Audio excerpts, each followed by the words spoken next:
Hey, I'm Renee, but you can call me Blade, and this is the Oh My God Show.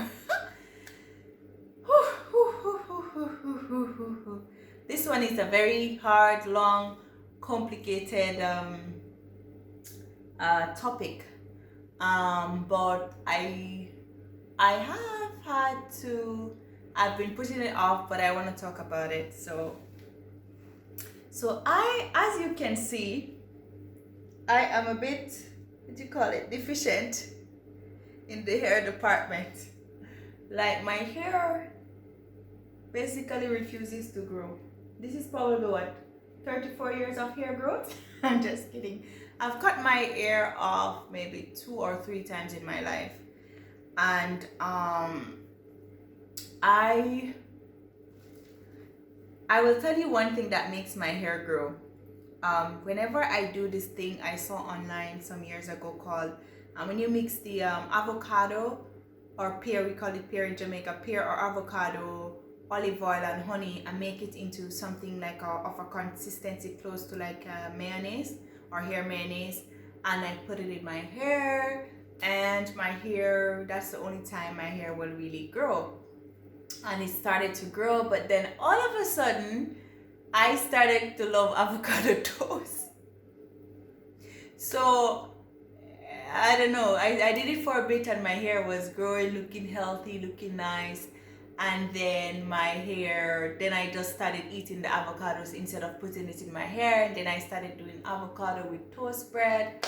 And now it's very difficult for me to use my avocado to put in my hair because I end up eating it and then I will do it maybe once in a while. And most of the time too, whenever I am stressed, my hair is this type of hair that will be more likely to fall. You know, sometimes if I comb it, it's like someone is taking something and cutting my hair. I have tried as well the rice water, but I'm not very consistent with the treatment. So I would say that maybe I really don't try hard enough, and most of the time, I get a lot of shade from people because of my hair, from black people, white people, men, women, co-workers, everybody. And there, I remember once I had I removed I wasn't wearing twist. So some people think these are dreadlocks. They're not. Like I can remove it, so it's not dreadlocks. It's a twist. I digress. And they will be just like, I like, well, you can't get it to be like a big afro, or my hair looks crazy, or I look like a homeless person, or I get a lot of shades or insults, or people would say things to me like, so you, why you don't grow your hair? Me, me can't grow your hair. Oh no, let me get bring grow. Why don't you grow your hair? Or, oh gosh, I could probably write a book of comments of shades of this and that. And of course there's still some people who be like, oh, your hair is nice, or it looks nice, or women will tell me that, oh, you're so brave because you wear your real hair. But most of my life I think maybe when I was before age 11, I might have had braids once. It was so tight, my head was swollen, my face here was swollen. I think we removed it before the next day because my auntie had gotten some woman to come from some far place to do it. And when I was 10, they creamed my hair. But I got baptized at 11 and I decided that I will not straighten my hair again. And I cut it. My grandmother just took the scissors and yacked everything off anyhow. The ends that were, when you don't cream your hair for a long time and the hair starts to fall off, that kind of thing. So my hair has had its share of up and down, but somehow I've always liked my real hair from I was younger. I don't know. My dad was someone who liked his hair like himself. My dad was very Afrocentric, and my dad had dreadlocks. He never tried to impose his dreadlocks or Rastafarianism on me. But I don't know if without knowing, I had a greater acceptance. But I think the greatest acceptance I had was knowing that I was fearfully and wonderfully made, because in church they say that God made me and that he knows what he's doing. And for example, I have relatives who are lighter than me, or taller, some are fatter, some have longer hair or different hair texture. And I always said as well that I think God deliberately made my hair the way it is and my skin color the way it is, because he could have chosen to make me lighter or taller or something, or more curvy, or had long hair or something like that. And I'm not saying that you shouldn't take care of yourself. Like, I am the worst in terms of taking care of myself, and that is not God. God is not gonna come down here and bathe me and comb my hair. And I know that I'm very bad with, like taking care of my hair and stuff like that. But outside of all of that, I have always had that confidence in knowing that that's how God made me. And I remember recently I started to say, you know what, maybe I should start wearing fake hair or stuff. So I was trying to research like which hairstyle should I try, and I'm thinking, I should start doing braids or something like that, because I've worn wigs or so, but mostly like in place for a few seconds, and that would be it. I don't really wear fake hair as an adult in my real life walking around, and I haven't really been on stage for years actually, so I don't really wear fake stuff. And so I started trying to research to see like which which style I should try. Maybe I should go to braids or this or that. And sorry. And I started seeing the research, and I started seeing what these chemicals do to women's hair. Their airlines, RIP to the airlines and to the scalp of women, and what these wigs and what these weaves do to people.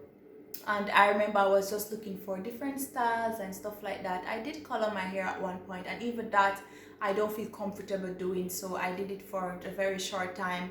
I'm trying to look socially acceptable. I cut my hair and dye it, because I think it seems like when you have a mid-length hair like mine, it's a problem. But if you cut it all the way off, it's cute for some people, or if you have it long, or if you wear something fake. But I never feel that strong compulsion to be fake or something like that. And I remember researching and ending up seeing this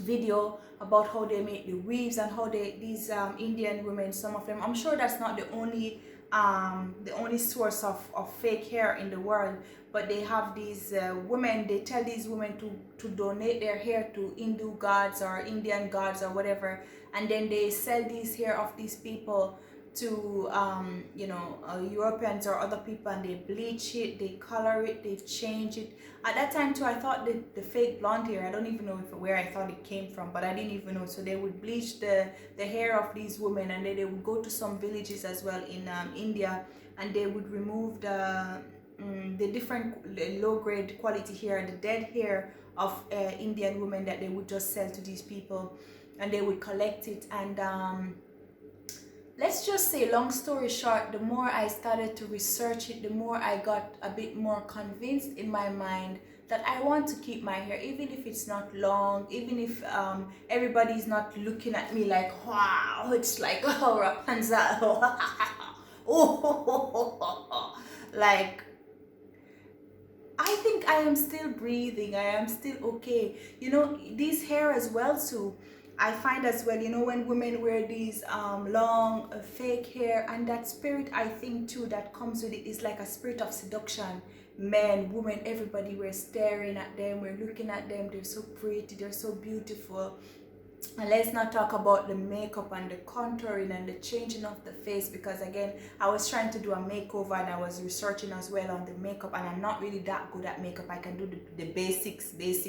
If they were paying me for makeup, I would be very broke, but I then again, I was like, let me try to improve my makeup skills so I can look like the other girls that look so flawless and they have this, and again, YouTube brought me on this journey where I see what the young men are doing with their faces and the makeup, and the women, and the before and the after photos is like demons and deceptions, and I overuse the word demon, but deception everywhere. And then the more I started to research, and then sometimes too I would spend my time and I would look at the video, and I would look at the contour, and I would look at everything, and I'm like, yeah, I'm gonna just beat my face now, and I don't remember how to do it. So maybe again, my bad. But the more I started to look at these videos of these people, and the more I started to look at the hair and the makeup and this kind of thing, and even some of the Christian people, that they look really over made up and all this makeup, and they even so smooth, it's like your face doesn't have any pore and all of that. And it's gonna be between you and God at the end of the day. I'm not saying it's wrong or right. I still may wear makeup, but like I just don't seem to get it, because I would rather watch a preaching sermon or go read my Bible than to really sit down and try to figure all this makeup stuff out. And it's good to know, it's good to learn, it's good to be good at any little thing. But I'm just telling you that for people who look at me and they criticize, and your hair, it doesn't look good, and it's like this and that, I don't know, but I have never been led in my spirit to pursue that kind of look. As a matter of fact, as I grow older, I feel more comfortable not wearing makeup. And if I do wear makeup, I don't wear too much makeup, and I don't feel enticed into wearing the weaves and the hairs and all these things. And the funny thing is, people, they're wearing weaves, they're wearing makeup, they're wearing all these things, and then they look at you like you're doing something spectacular by trying to be yourself. Like I look at this scripture, let's go to Psalm 139, and let's just say here, starting from verse 13, it says, "For you created my inmost being, you knit me together in my mother's womb. I praise you because I am fearfully and wonderfully made. Your works are wonderful, I know that full well. My frame was not hidden from you when I was made in the secret place, when I was woven together in the depths of the earth. Your eyes saw my unformed body. All the days ordained for me were written in your book before one of them came to be. How precious to me are your thoughts, God. How vast is the sum of them." You know, so I believe that God knows what he's doing. And as I said, as I try to seek more of God and I try to seek more of God's favor, then I suddenly start to fall more in love with myself, more in love with my short hair and my skin, and not to talk of the skin color, you know, and also not interested in bleaching my skin. And then one of the things that I always say, yes, I do know maybe you're not going to get as much attention as the people who bleach, or the people who do the boob jobs, or the people who do the plastic surgery and they get their nose to be so straight and they put the fillers in there and they put the eyes, and you're not going to be the talk of the town, and maybe not everybody's going to just start looking at you when you pass by because you're not as pretty, because the world has carved out a pretty for you. But God made you pretty. God made you fearfully. God made you wonderfully. From before you were born, God knew you.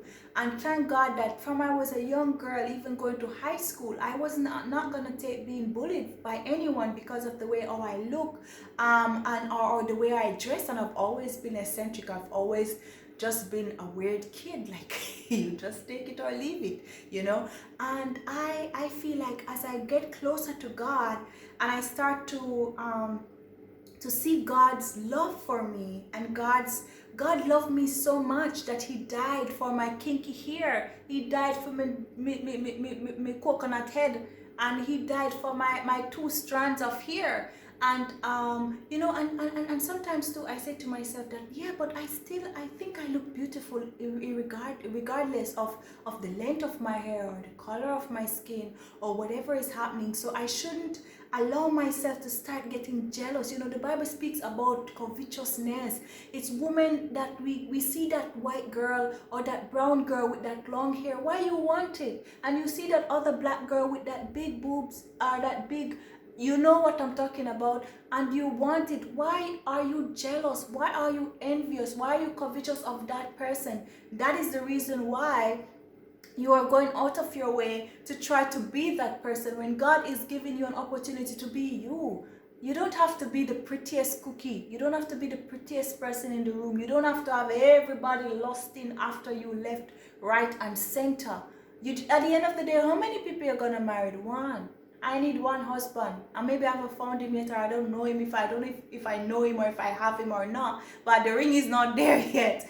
But what I'm saying is, even if it comes to that day, I need at least one person who is gonna think that I'm beautiful. And when that man or that woman is, because I know men go through these things, the plastic surgeries and the bleaching and the fillers and all these things too. When if that woman and that man is looking at you through the eyes of God, they're gonna love you for you. They're not gonna want you to be somebody else, because if you want somebody else, go marry someone else. If you want somebody else, go chase after someone else. But you should love yourself how you are. If in the future my hair grows longer, if it gets miraculously it grows after 30 odd years, if it feels like it's time to grow, then that's okay. But if it's not, I'm not going to spend my time, and I'm not going to spend all my money. I remember there was a time as well too, and I started spending so much money on these hair products and stuff like that. And I'm like, girl, it's better if I will save this money and use it for my future. Because at the same time, some of these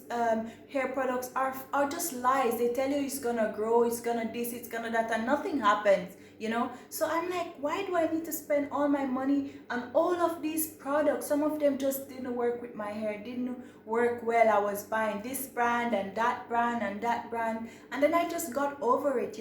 So don't allow the enemy to make you feel bad, or to make you feel less, or to make you spend your life chasing after vain things. All this beauty is gonna fade anyway. All of this look is gonna fade anyway. Gravity is gonna start acting up on different parts of your body. It's not gonna always be looking to the heavens, like things are gonna get out of place. But at the end of the day, know that with your bad head or whatever it is, that the devil always trying to use this thing, like as I tell you, ever since I was young, to get to me. And the devil is wasting his time, because I love myself. And the reason why I have learned to love myself is because I learned of a God who loves me, who made me. And if he made a mistake, I think I am a beautiful mistake in his eyes. And if I am his mistake, and he didn't remember to give me hair, and he didn't remember to give me beauty, depends on how the world wants me to be considered as beautiful, then he is still going to keep me, because I am his. So I don't need to be perfect in the eyes of people to feel good about myself, yeah? And I'm sure that I'm gonna bring up this topic another time, but I don't want this video to be too long. But just remember now that you should just love yourself, and just know that God loved you and God made you. And everybody's telling you, oh, you should. I remember when someone told me that I need to, it was some man that I never asked his opinion, but he thought that he would volunteer information for me where I could get a good deal on a boob job. So this is the kind of slackness that I have to live with in life, because I don't have the figure, and I don't have the looks, and I don't have the color, and I don't have the hair and all of this. I just want to know that my nappy head that I have to take shade, collect shade, and insult every day of my life for, that my nappy head is gonna end up in heaven. Because what is the point of Brazilian hair in hell? What is the point of the best shape when you're in hell? What is the point of everybody screaming your name, psting you every time, everywhere? You can't even walk in peace when your soul is on your way to hell. It's not worth it. It's not worth it for me. I'm not saying that everybody who wears a nice makeup, or everybody who wears their hair done well, or everybody who has long hair or whatever. I'm just saying, don't be envious. Don't allow the devil to let you sit down in your house and be jealous of another woman's, what God has given her. God gave her hair as her crowning glory. God gave those people what they're giving them. And all of this fake stuff that we're getting from plastic surgery, somebody saw another woman who God gave it naturally, and we got jealous, and then we want it, and then we have to face the consequence of our jealousy, of our enviousness, of our covetousness, because those are not fruits of the spirit, my dear. So just help me to encourage myself, to encourage other girls like me. You're dark, and everybody's saying that you're too black, you're not pretty, you're this, you're that. They didn't make you, honey. They didn't make you, and you cannot allow them to break you. You just have to go to God, because he is the one who made you. So if he's making a mistake, he's gonna have to deal with his mistake. So if I'm a beautiful mistake, I know that God loves me, fearfully and wonderfully made. This is just a right little bit of a rantish preaches video, but I hope that it's not just me talking and nobody gets it. But love yourself, you know. And when you know what I realized too is when you start love yourself, people automatically to start love you. Like after a while, they're going to forget that you're here, not like how them expect it to be. They're gonna forget that you're not so cute. They're gonna forget that you're not so light skinned. They're gonna forget certain things, and they're gonna start falling in love with you because you love yourself so much that they're trying to look and say, what she love about herself? So what is it? And they wanna come closer to you, know? So yeah. Anyway, I should stop talking. It's late. Thank you so much for watching my video, and take care of yourself and make your pitney them know say God love them, God made them, and you shouldn't make nobody make you feel like say look good, or look good, or look good because God make you understand. So work on yourself if you can, take care of yourself. Don't be like me, come here every day, but don't be like me. But what I'm saying is that I have become so comfortable with myself, maybe too comfortable, but just love myself because I know say God made me long time. I know say me have purpose, I know say me have destiny, I know say a God me say, and I know say once a God you say, you don't have nothing to lose. Nobody no got nothing over you. Anyway, me gone here. Like, comment, subscribe. See you next time.